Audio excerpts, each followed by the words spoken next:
એક વર્ષ અગાઉ વિસાવદરમાં ઇલેક્શન થયું ને આપને પોતાની સીટ પાછી મળી એટલે ગુજરાતમાં ઇટાલિયાને લીધે આપ બેઠી થઈ ગઈ, છવાઈ ગઈ એવો પ્રચાર કરવામાં આવ્યો. ગોપાલ ઇટાલિયાને મહાન સાબિત કરવા માટે કેટલીક યુટ્યુબ ચેનલો વિશ્લેષકોથી લઈને આખી ઇકોસિસ્ટમ પૈસા લઈને પ્રચારમાં લાગી ગઈ હતી. પણ જે ઇટાલિયાને ગુજરાતમાં આમ આદમી પાર્ટીના પુનર્જીવન માટે જશ આપવામાં આવતો હતો, એ જ ઇટાલિયા ગુજરાતમાં આમ આદમી પાર્ટીને ફરીથી ખતમ થવાની અણીએ લઈ ગયા છે. આમ આદમી પાર્ટીએ ગોપાલ ઇટાલિયાને પ્રદેશ પ્રમુખ બનાવ્યા હતા ત્યારે મહેશ સવાણી, અલ્પેશ કથિરિયા સહિત કેટલાય નેતાઓ કંટાળી ગયા હતા. જોકે ગોપાલ ઇટાલિયાના વિધાનસભાના ઇલેક્શન પછી પ્રમુખ પદેથી કાઢી મૂક્યા કેજરીવાલે અને ઈસુદાનને પ્રમુખ બનાવ્યા. લોકસભાનું ઇલેક્શન આવતા સુધીમાં આમ આદમી પાર્ટીના કેટલાય કાઉન્સિલર અને નેતાઓ તૂટી ગયા. એક ધારાસભ્ય ભાજપમાં જોડાઈ ગયા. લોકસભાના ઇલેક્શન પછીની વાત કરીએ તો આમ આદમી પાર્ટી નિરાશ થઈ ગઈ હતી ને ઇટાલિયાનો તો એકડો જ નીકળી ગયો હતો. પણ વિસાવદરમાં બાય ઇલેક્શન આવ્યું અને એનું રિઝલ્ટ આવ્યું. એની તરત પછીથી ઇટાલિયાએ ફરીથી પોતાનું પોત પ્રકાશવાનું શરૂ કર્યું એટલે તરત જ આપમાંથી એક પછી એક નેતાઓ નીકળવાનું ચાલુ કરી દીધું. ઇટાલિયાની જીતની તરત જ પછી બોટાદના ધારાસભ્ય ઉમેશ મકવાણાએ ઓબીસી સમાજના આપમાં અન્યાય જેવા કારણો આપીને રાજીનામું આપ્યું. કરસનદાસ બાપુ ભાદરકા કે જે ઈસુદાનની નજીકના હતા, એ પણ ઓબીસી સમાજમાંથી આવે છે અને એમને પણ અન્યાય થતા એમણે આપ છોડી દીધી. તો હમણાં જ આમ આદમી પાર્ટીમાંથી રાજીનામું આપનારા રાજીવ કરપડાએ પણ ઇટાલિયા પર આરોપો મૂક્યા અને એની ચર્ચા અગાઉથી થતી જ હતી કે ભાઈ આપના નેતાઓને ફસાવવામાં ભાજપ કે કોઈ બીજું નહીં પણ ખુદ ગુજરાત આપના બની બેઠેલા ધણી જ છે. આ સિવાય સૂર્યસિંહ ડાભી છે, અર્જુન રાઠવા, ઓમપ્રકાશ તિવારી, ચેતન રાવલ એવા કેટલાય નેતાઓએ આમ આદમી પાર્ટી છોડી દીધી ને એમાં જવાબદાર હોય તો ભાઈ ગોપાલ ઇટાલિયાનો અહંકાર.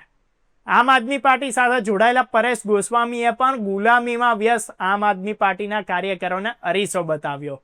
હવે ગોપાલ ઇટાલિયા નાની અમથી જીતને હોદ્દાને પચાવી નથી શક્યા. દુનિયા આખીની કહાનીઓ એ કરતા હતા પર ધારાસભ્ય તરીકે નિષ્ફળ ને નિષ્ક્રિય સાબિત થયા છે. હવે વિસાવદરથી પણ એ ભૂંડું હારી જશે એવી પરિસ્થિતિ નજર સામે જ ઊભી છે.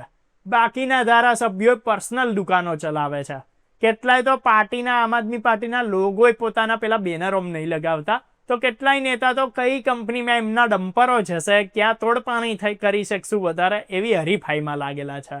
આ ગોપાલ ઇટાલિયા તો હકીકતમાં પેઇડ મીડિયાએ બનાવેલો એક ફુગ્ગો જ હતો, જેના કરમ અને હરકતોના લીધે જ ફૂટી ગયો છે. પાર્ટી છોડનારા દરેક વ્યક્તિ જાહેરમાં કે વ્યક્તિગત રીતે ગોપાલ ઇટાલિયાના ઘમંડી ને જાતિવાદી સ્વભાવ પર જ સવાલ ઉઠાવી રહ્યા છે. પોલિટિકલી ઇનસિક્યોર વ્યક્તિ સાબિત થઈ રહ્યા છે ગોપાલ ઇટાલિયા.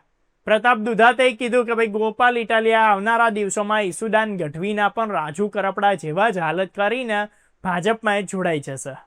આ જ ભવિષ્યવાણી લગભગ રાજનીતિના નજીકથી જોનારા મોટા ભાગના વ્યક્તિઓ કરી રહ્યા છે. હવે ગોપાલ ઇટાલિયા અત્યાર સુધીમાં કાયમ અવસરવાદી વ્યક્તિ સાબિત થતા જ રહ્યા છે. ધર્મનો વિરોધ કરીને, કથાઓ ભજનોનો વિરોધ કરીને હવે પોતે જ મંદિરોમાં જાય છે, કથાઓમાં જાય છે, ભજનોમાં જઈને તાલીઓ પાડે છે. જે કલાકારોને સેલિબ્રિટી કહેતા એ કલાકારોના ડાયરાઓમાં જઈને વાહવાહી કરાવે છે. અગાઉ પણ જય વસાવડાને સવારે ટાર્ગેટ કરીને આખો દિવસ એમના સમર્થકોએ જય વસાવડાને ટ્રોલ કર્યા હતા ને રાત્રે ગોપાલ ઇટાલિયા પોતે જ જય વસાવડાની ફેવરમાં બેસી ગયા હતા. મતલબ એ વ્યક્તિના બતાવવાના અને ચાવવાના જુદા જુદા છે.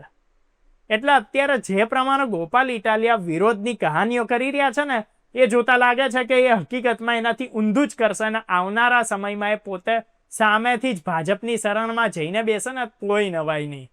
પણ ગોપાલ ઇટાલિયા હવે આપ છોડે કે ના છોડે એટલું નક્કી છે કે ગોપાલ ઇટાલિયાને લીધે બીજા કેટલાય લોકો આપ જરૂરથી છોડી દેશે.